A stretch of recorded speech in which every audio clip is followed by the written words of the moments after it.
gabing iyon. Madalas ka bang nandito? I mean, nagche-check-in noon? Tanong ni Kyla. Yes, why? Minsan lang may nangyari sa inyo ni Charlotte, sabi mo, right? Yes, why? Di niya masabing hindi si Charlotte ang babaeng hinahanap niya. Wala lang. Napakaliit talaga ng mundo. Sinumpa niyang di na siya aapak sa hotel na to pero eto siya, pang ilang balik na niya rito. Ang totoo para siyang sinasaksak ng paulit-ulit tuwing maririnig o pumapasok siya sa hotel na to. Di dahil takot siyang may makakita sa kanila ni Adam, kundi takot siyang maalalang nakalipas sa loob ng hotel na ito 5 taon nang nakakaraan. Dito niya sinuko lahat kay Nick pero ang kapalit tinalikuran siya matapos makuha ang gusto. Sad to say, tila diring-diri pa to sa kanya nang di niya malaman ang dahilan. It was her greatest mistake. Pero binigay ni God ng malaking blessing na isang gabing pagkakamali niya, si Kai. Nick. Usal ni Rhea nang magising. Nasa gilid si Nick ng higaan niya. Stay in bed. Sabi ni Nick nang maupo sanang dalaga. Gusto ko lang maupo. Sagot niya at naupo. Walang umimik sa kanila. Di rin niya alam ang gagawin at sasabihin dala sa nangyari. Pinakiramdaman niya si Nick pero nanatiling tahimik ito at nakatitig sa kanya. I'm sorry, paumanhin ni Rhea. Di pa natuloy ang lunch date niyo kahapon ng family dahil sa akin. Kailan mo pa nalaman? Seryosong tanong ni Nick at napatingin si Rhea sa kanya. Ang alin? Iniwas niya ang mga mata. You know what I mean. Napahawak si Rhea sa tummy nang maalalang nangyari. Di niya alam ilang oras siyang nakatulog dahil nawalan siya ng malay. Habang buhat siya ni Nick papasok dito sa ospital. Bigla siyang kinabahan. Kinapa niya to para pakiramdaman kung nandito pa. Don't worry, nandyan pa siya. Ani Nick at nahilamos ang mukha. Bakit di mo sa akin sinabi? Kapag ba sabihin ko magbabago bang pagtingin mo sa akin, matatanggap mo ba ako? Halos pabalong na sabi niya. Muling natahimik si Nick. Alam kong hindi mo ako mapatawad because I fucked up. Gaya nga ng sabi ko, I ruined your life and I'm so sorry. Paumanhin ni Rhea. Mas lalo mo lang dinadagdagan ang problema ko. Walang emosyong sabi ni Nick. If you want, hindi ko aaminin kahit kanino na ikaw ang ama or papa-abort ko na lang siya. Nangihinang sabi ni Rhea kahit labag sa kalooban niya. Litong-lito siya, di alam ang gagawin kaya nasabi niya pero sa kaibuturan ng puso niya ayaw niya. Basta sa ngayon gulong-gulo pang utak niya. Huwag kang padalos-dalos ng desisyon, Rhea. Mariing sabi ni Nick na nakasalubong ang kilay. Magpahinga ka na, ang sabi ng doktor. Stress ka lang daw at kailangan mong kumain para magkaroon ka ng lakas. Niresetahan ka rin niya ng vitamins. Tumayo to kaya't napatingala si Rhea. Saan ka pupunta? Papasok sa opisina. Okay ka na rin naman kaya hindi mo na ako kailangan. Magdamag ka nung natulog kaya nakapagpahinga ka na ng maayos. Pwede bang dito ka muna kahit ngayon lang? Pakiusap niya kaya napatingin si Nick sa kanya. Ano bang gagawin ko rito? Kaya mo namang mag-isa. Tinawagan ko ng yaya mo at papunta na siya rito. Pananagutan mo pa ba si Kyla kahit magkakaanak na tayo? Bibigyan mo ba ng buong pamilya ang anak natin? Nakita niya ang pagkalito sa mata ni Nick at nayoko si Rhea. Alam niya ang kasagutan. Ganto rin itsura ni Nick nung panong nagmamakaawa si Kyla sa kanya. Pero sa halip panagutan tinaboy niya ito. Hindi ko alam. Sa totoo lang ibang sitwasyon niya ni Kyla at di ko rin alam ang gagawin, Rhea. Nalilito ko. Mahal ko si Kyla, alam mo yun. Nagsisi talaga ako sa ginawa ko at alam mo na normal lang na magalit ako noon. Wala akong ginawang masama sa kanya, Rhea. Kahit sinong lalaking nasa kalagayan ko siguro, maguguluhan din. Pero di ko lubos maisip kung bakit nagawa mo yun. Saksi ka kung gaano ko kamahal si Kyla. Sa lahat ng tao, ikaw makakapagsabi nun. Ang malaking pagkakamali ko lang sa relasyon namin, pinatulan kita. Gago ko kasi kahit mahal ko siya, nagpatukso ko sa'yo. Lahat ng respeto binigay ko sa kanya pero sa isang iglap, iba ang nakinabang sa babaeng iningatan ko higit pa sa buhay ko. Napakagat sa ibabang labi si Rhea. Mali nga siguro talaga siya dahil napakaisip bata niya at higit sa lahat. Gusto niyang makuha lahat kahit sa maling paraan. Minahal kita kaya naging masamang tao ako. Ang hirap kasi naging desperada ako makuha ka lang. Maiwan na kita, gusto ko pang makita si Kai and please, huwag ka nang makialam muna sa amin. At sa sanggol na nasa sinapupunan mo, ingatan mo siya. Di ako ganon kasamang ama para talikuran kay mag-ina. Susuportahan ko siya pero hindi ko maipapangakong pananagutan kita. Dahil pag bumalik si Kyla, pipiliin ko siya. Hindi ka na niya mahal, Nick. Kahit hindi tayo magkatuluyan, alam kong ayaw niya sa'yo. Kaya sana hayaan mo siya maging masaya. Mahal ko silang mag-ina. Kapag nanganak ako, huwag mo sanang ipaparamdam na mahal mo si Kai kaysa sarili mong anak. Anak ko si Kai, giit ni Nick. You knew the truth, Nick. She's not your daughter. At malaking chance na si Adam ang ama dahil nandun ang pangalan niya sa VIP list ng gabing yon. Naikuyom ni Nick ang kamao. Oras na si Adam ngang lalaking hinahanap niya, magiging malaking problema niya. Naghahanap siya ng tiyempo para makakuha ng DNA sample kay Adam, pero di niya alam kung papaano. Ayoko nang marinig ang bagay niyan, Rhea. They deserve to know the truth, ani Rhea. I will tell them the truth, but be ready to go to jail. Seryosong sabi ni Nick at lumabas, kaya't napatakip si Rhea ng mukha. Pinakawala ng luha. Malaking taong binangga nila, kaya hindi nila po pwedeng aminin lahat, dahil baka kasuhan sila. Nick knew it, kaya kahit galit, pikit mata niyang tinago lahat, para maprotektahan si Rhea kahit ang kapalit mawala sa kanya si Kyla. Ang mali ni Nick, nagpadala siya sa bugso ng damdamin. Iniwasan si Kyla matapos malaman lahat, dahil hindi niya matatanggap na sa isang iglap iba ang umangkin dito. Hey! Ani Charlotte nang pumasok. Ginagawa mo rito? Bakit? Binibisita ko lang kaibigan ko. Sagot ni Charlotte kay Rhea. Hindi tayo magkaibigan. Well, pareho tayong hindi gusto ni Nick, kaya friends tayo. Umalis ka na, Charlotte, pagtataboy niya. So I heard pregnant ka. Don't worry, hindi ako kasing sama mo, Rhea. Pero bilib ako sa tapang mo, ha? Sa ating dalawa, nakuha mo si Nick kahit ang bata mo pa. Imagine ikaw lang nakapagpahiwalay sa dalawa. Nabuntis ka pa niya, kaya idol kita eh. Lumabas ka na o magsisisigaw ako, pagbabanta niya. Sumigaw ka, nang malaman ng lahat ng ginawa mo 5 years ago. Natigilan si Rhea kaya tumawa si Charlotte. I knew what you did 5 years ago, Rhea. Hindi ikaw ang babaeng yon, Charlotte. Sabi ni Rhea. Oh, walang nakakaalam, Rhea. Kung aamin ka man, tiyak makukulong ka. Lalo't si Adam ang lalaking yon. Pero don't worry. Hanggat nandito ako, ibabaon natin sa limot ang lahat. Natahimik si Rhea. Walang lakas loob para aminin ang totoo dahil kasalanan niyang lahat. Kaya hindi makakarating kay Adam lahat, lalo na't binubura ni Nick lahat ng ebidensya. Di rin magdududa si Adam kay Kyla dahil ang alam nito, si Nick ang kasama nitong magdamag. Imposible ring maisip ni Adam na si Kyla yon dahil virgin pang babaeng nakaniig nito. Lumabas ka na, please. Nakakasama sa baby kong ma-stress. Pakiusap ni Rhea. Bye! Paalam ni Charlotte at lumabas. Isa ring spoiled brat si Charlotte, matapang lang to dahil miyembro ng isang fraternity ng college. Ngayong alam na niya ang pakiramdam ni Kyla nung panong wala itong makakapitan habang nagdadalang tao. Ang pinagkaiba lang nila, hindi nito alam bakit to tinalikuran ni Nick sa kabila ng pagiging buntis nito. May isa pang ebidensyang hindi matatakpan. Bulong ni Rhea. Ang mawala sa paningin niya si Charlotte at si Kai. Morning, Adam. Nakangiting bati ni Charlotte nang pumasok. Morning, bati ni Adam. Black coffee? Anito sabay lapag sa table ni Adam. Don't worry, walang gayuma yan. Wala akong sinabi. Ani Adam at uminom ng kape. May bago ba akong trabaho? Tanong ni Charlotte. Wala naman, as of now, gusto ko lang ipaalam na ililipat ka na bukas ng office. Sabi ni Adam kaya nagulat sa Charlotte. What? I'm sorry pero busy ako kaya hindi kita maturuan. Kay Nick ka lumipat at magpaturo sa kanya dahil siya naman ang president ng kumpanya. Isa pa, to be honest, hindi ako komportable na may ibang kasama sa loob ng opisina maliban sa sekretary ko. Wait, are you saying na ibang tao ako? Adam, nakita ko ng lahat sa'yo.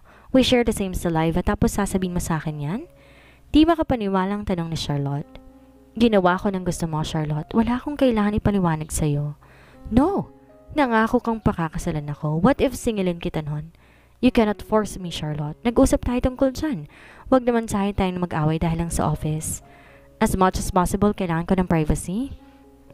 One thing kung ba't di siya pwedeng maloko nito dahil marunong siyang kumilatis ng babaeng nagpapanggap lang at nagsasabi ng totoo, at least napakinabangan niya ang pagiging madrama ng lola at kapatid niya. Fine, from now on, doon na ako kay Nick. Padabog na lumabas si Charlotte saka lumapit kay Nick. Oh, bakit dito ka? Tanong ni Nick. Kainis, pinapalayas ako ni Adam? Sagot niya at naupo sa couch. Bakit ganyan ang mukha mo? Bakit? Mukha kang walang tulog? Sagot ng dalaga. Pinoproblema mo ba si Rhea? Binuntis mo eh. Ayokong pag-usapan. Sabi ni Nick at napatingin sa pinto nang may kumatok. Morning! Bati ni Rhea nang pumasok. Napatingin siya kay Charlotte. Bakit nandito ka? Good news. Dito na ako sa opisina ni Nick? Sarcastic na sagot ni Charlotte. Ito lang ang proposal na hinihingi mo, tapos ko na. Sabi ni Rhea sabay lapag sa table ng binata. Thanks, kamusta ang pakiramdam mo? Nainom mo na bang vitamins mo? Okay na, tipid na sagot ni Rhea. Salamat sa breakfast. Pinadalan siya ng binata ng breakfast sa opisina niya pero hindi naman niya makain. Eh di wow? Ani Charlotte. Ano bang nangyari? Nabuko ka ba niya? Tanong ni Nick. Di gusto niya ng privacy. Sagot ni Charlotte. Ano bang pinag-usapan ninyo? Nagtatanong ba siya tungkol sa gabing yon? Ayun, wala naman. May pinakita lang siya sa akin ng earrings na naiwan daw ng gabing yon. Sabi ko nagmamadali akong umalis noon at nawala ko rin ng pares noon kaya di na rin siya nagtanong. Mukhang okay naman. Sagot ni Charlotte. Mauuna na ako. Paalam ni Rhea na masama ang pakiramdam. Na makabalik siya sa opisina, napaisip siya sa sinabi ni Charlotte. She's wrong, bulong ni Rhea. Doon pa lang sa nagmamadali itong umalis, marina siya. Si Adam ang unang umalis noon at iniwan si Kyla sa loob ng kwarto. Kinuha niyang laptop at nagmamadaling lumabas sa opisina at saka tumungo sa parking lot, pumasok ng kotse para walang makakita sa kanya. Kinuha niyang USB para muling panoorin ang nakatagong video. Walang nakaalam na may copy siya ng CCTV bago pa man mabura. Siya rin nagpabura agad ng copy para wala na makitang ebidensya sa ginawa nila. Pinost niya ang video na makita si Kyla na naglalakad patungo sa isa sa mga VIP room. Zinom niya yon para makitang tenga ni Kyla pero wala siyang makitang may suot itong hikaw. Sure ako si Adam ang kasama niya. Sabi ni Rhea na muling tiningnan ang CCTV. Pero bakit wala naman siyang hikaw? Muli niyang izinom ang sa tenga ni Kyla. Wala talaga siyang suot. Just a necklace. Usal niya at napakunot ang noo. Wait! Aniya at saka pina-fast forward hanggang sa lumabas si Adam. Gusto sana niyang skip na makitang sariling nakasama si Nick.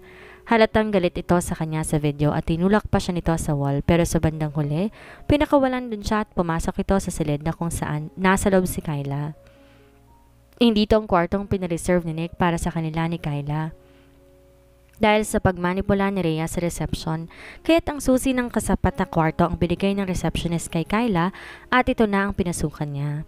Nakonsensya siya at nag-alala nang magmadaling araw na ay hindi pa rin niya lumalabas si Kyla. Natatakot siya na baka may masamang mangyari dito, lalo na't nagmamadaling lumabas si Adam kahit madaling araw pa lang. Pina-fast forward niyang video hanggang sa makita, nagmamadaling lumabas si Kyla.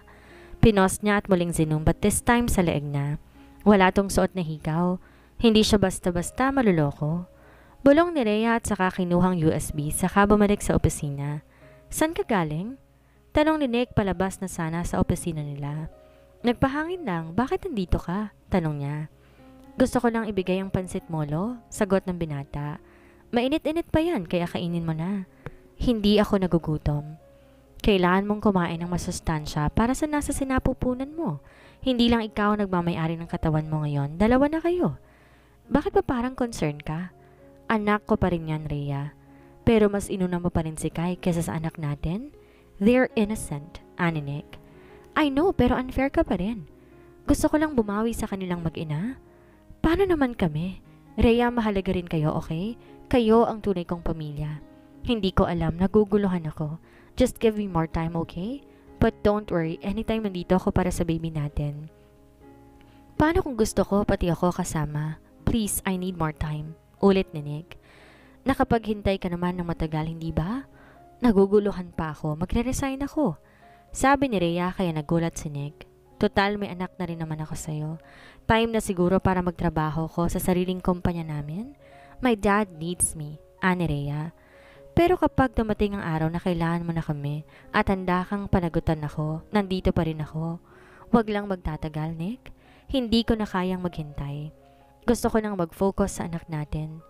Thank you sa pag-unawa, Rhea. Hindi kita pababayaan, promise. Pangako niya at lumabas. Litong-lito na siya. Ang dami niyang plano para sa kanila ni Kyla at gusto niyang tuparin iyon. Pero biglang nagkaroon na naman ng balakid at as usual, si Rhea na naman. Sumakay siya sa elevator. Nang bumukas, nakita niya si Kyla papunta sa opisina ni Adam, kaya tinawag niya. Kyla, busy ka ba? Tanong niya nang huminto si Kyla at hinarap siya. Pinapupunta ako ni Sir Adam. Bakit? Tanong ni Kyla. Nakita niyang malikot ang mga mata nito na parabang takot na may makakita sa kanila. Takot ka ba talagang makita nila na magkasama o magkausap tayo? Normal lang naman na magkikita tayo dahil nasa isang company lang tayo. Sabi niya at napatitig sa mukha ni Kyla. Sobrang simple nito pero di matawaran ang ganda. Gusto niya tong yakapin kagaya ng dati pero hindi na maaari dahil magagalit na ito. Hindi naman sa takot pero ayoko lang machismis. Alam mo naman may issue tayo at hindi niya maituloy ang sasabihin.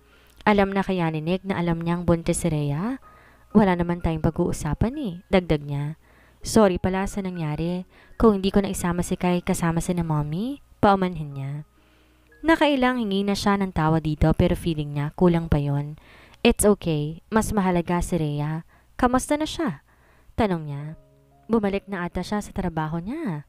Niloko na naman niya ito. Gusto niyang mabuo muli ang pangarap nilang dalawa at handa niyang tanggapin na may anak na ito sa iba at eto siya, nakabuntis pa. Siya na ata ang pinakamalakas na lalaki pagdating sa pag-ibig. Nauunawaan ko, saad ni Kyla.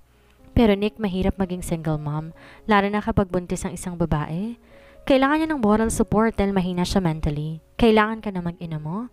Sabi ni Kyla at itinagong lungkot dahil naalala na naman niya ang pinagdaanan nung buntis siya. Nandun ang takot at hiya dahil hindi niya alam ano ang ipapaliwanag sa mga tao kapag magtatanong ang mga to kung nasa ng ama ng anak niya. Yung nagsusukat, naglilihi siya pero wala siyang karamay. May gusto siyang kainin pero walang bibili o walang pambili dahil wala na rin siyang trabaho noon. Sobrang hirap. Buti nga't hindi siya binugbog ng ama. Pagkos, iginapang siya nito hanggang sa mga anak siya, kaya't napakaswerte niya sa ama. Pero, malaki na si Kai. Nauunawaan niya na ang mga bagay-bagay. Nakasurvive na kami sa pinaka-worst na stage ng bahay namin. Mas kailangan ka ni Rhea, sabi niya. Ano pa nga bang magagawa niya? Mas matanda siya at mas may experience sa buhay kaysa kay Rhea. Spoiled brat man si Rhea pero ito, kagaya niya, nasanay sa problema. Kung hindi ito buntis, kaya niyang labanan pero ayaw niyang may madami na sanggol. I'm sorry. Seryosong paumanhin ni Nick.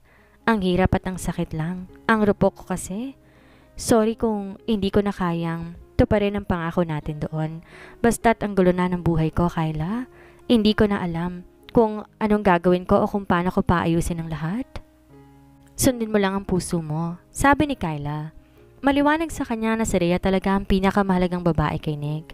Nasisilaw lang to sa pangako nila noon at sa pagmamahal nito sa kanya na alam niyang matagal nang naglaho. Kaya nga hinahabol kita ani Nick. Pag-isipan mong mabuti, nabubulagan ka lang. Nick, Kyla. Napalingon sila kay Adam na lumabas ng opisina. Kailangan kita ngayon, busy ka ba? Excuse me, tawag na ako ng boss ko. Paalam niya at saka tinalikuran si Nick at pinuntahan si Adam. May kailangan ka? Tanong niya nang isara ang pinto ni Adam. Kailangan pa ba kitang bantayan para mabakuran kita kay Nick? Tanong ni Adam. O bakit mo naman ako babakuran? Tanong ni Kyla. Kasi ayoko na makausap siya, nagsiselos ako. Pag-amin ni Adam kaya't natigilan si Kyla at tinitigan ang mukha ng asawa. Normal lang naman siguro na magselos ako sa ex mo, hindi ba? Tao lang ako, Kyla. Siyempre nagsiselos din naman ako. Mahal kita Iniwas ni Kyla ang tingin. Bigla siyang nakaramdam ng hiya sa pagiging prangka ni Adam. Di mo naman kailangan magselos Siyempre hindi naman kita lolokohin. Alam ko ang hangganan ko, Adam, at hindi ko pa nakakalimutan. Nakasal na tayo. Tinaas niya ang singsing at pinakita sa asawa. Suot ka man ang singsing na ito o hindi, magiging tapat ako sa iyo, pangako. May tiwala naman ako sa iyo Sabi ni Adam at hinapit sa bewang ang asawa. Don't worry, iniiwasan ko naman siya Good girl. Ani Adam na parang bata lang ang kausap. Nilapit niya ang mukha sa asawa para halikan to sa mga labi pero biglang tumikim si Marco. Boss, pwede bang lumabas muna ako? Tapos na ang pinagagawa mo? Kinakabahang talong ni Marco.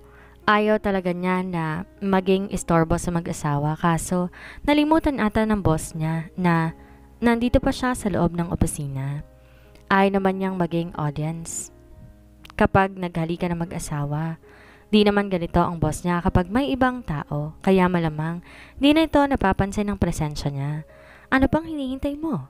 Tanong ni Adam at binigyan ng space si Marco para makadaan. Labas na. Sige ho boss, salamat. Aniya at saka agad na lumabas. Hindi ko siya napansin, sabi ni Kyla. Yaan mo siya, sabi ni Adam at niyakap ang asawa. Payakap muna kahit saglit lang asawa ko. Tumango si Kyla at niyakap din ang asawa para kumuha ng lakas. Pakiramdam niya nang hihina siya sa mga nangyayari sa buhay niya. I love you, sabi ni Adam nang lumayo sa asawa. I love you too. Sagot ni Kyla kahit ang lapad ng ngiti ni Adam. Talaga? Oo, sagot ni Kyla kahit tila nawala ng tinik sa dibdib. Nagpakatotoo lang naman siya at sa ngayon, nakakagaan ang loob na magpakawala ng feelings. Thank you for loving me, asawa ko, pangako. Hindi kita lolokohin at pakakawalan pa. Ayoko nang marinig ang salitang pangako, sabi ni Kyla. Okay, no more promises. Pagpayag ni Adam.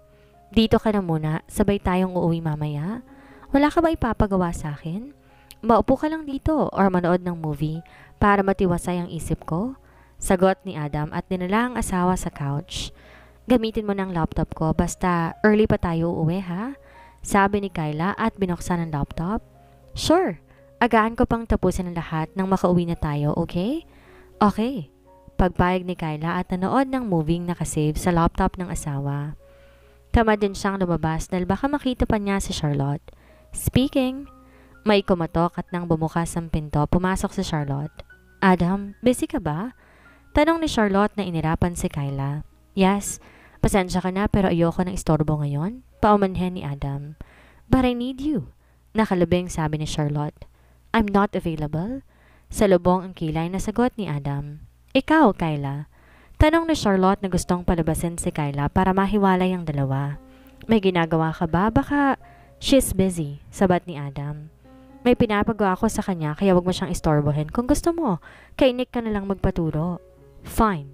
Pero wag mong kalimutan na may responsibilidad ka sa akin.